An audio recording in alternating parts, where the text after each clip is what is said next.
Pemirsa, kita akan kembali melihat jejak pendapat sederhana melalui media sosial. Kita akan lihat bersama hasilnya mengenai apakah masuknya pensiunan pejabat dalam pemerintahan merugikan generasi muda. Mayoritas responden menilai masuknya pensiunan pejabat dalam pemerintahan ternyata merugikan generasi muda. Nah, ini saatnya kita bicara mengenai kaderisasi dan juga regenerasi. Pertanyaannya sama untuk Prof. Zuhro, Mas Gun dan juga Prof. Susi. Kita mulai dari Prof. Zuhro terlebih dahulu. Pandangannya seperti apa mengenai kaderisasi dan juga regenerasi ini, Prof?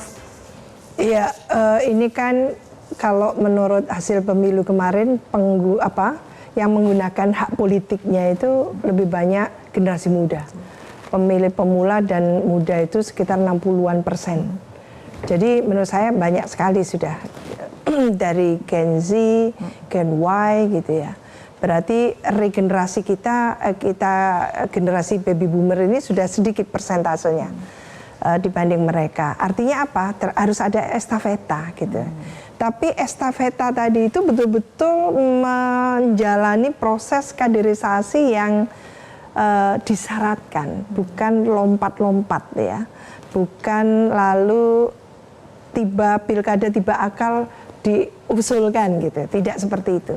Maka kita akan tetap saja hanya atas nama generasi muda tapi tidak qualified.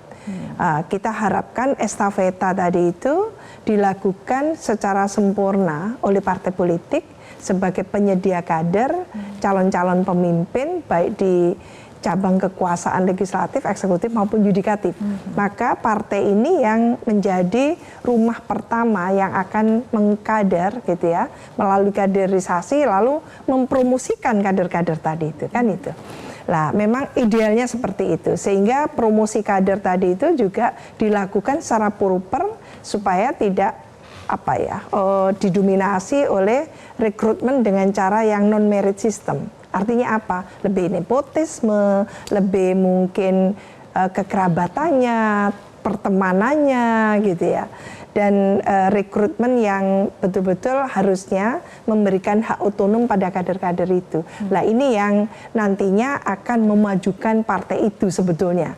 Dan partai itu akan besar dengan sendirinya karena dihuni oleh SDM, politisi-politisi kader-kader tadi itu yang betul-betul mumpuni dia di semua, bisa dikirim di semua cabang kekuasaan dan bahkan di badan, di komite dan sebagainya. Nah kita harapkan itu. Nah yang saat ini terjadi adalah estafetanya itu masih menunggu karena mungkin suksesi untuk di Pilpres gitu ya.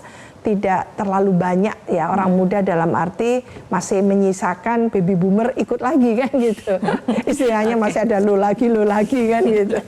Nah, maka untuk yang akan datang kelihatannya betul-betul kompetisi untuk orang-orang muda ini. Tapi tentu orang-orang muda yang tidak pakai mengubah di Mahkamah Konstitusi lah ya. Ada regenerasi yang betul-betul dipersiapkan dengan baik ya.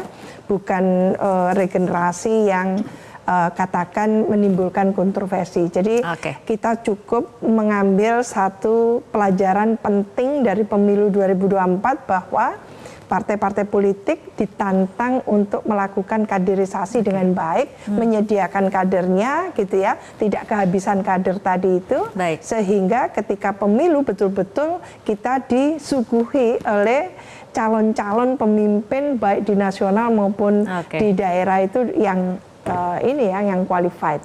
Jelajahi cara baru mendapatkan informasi. Download Metro TV Extend sekarang.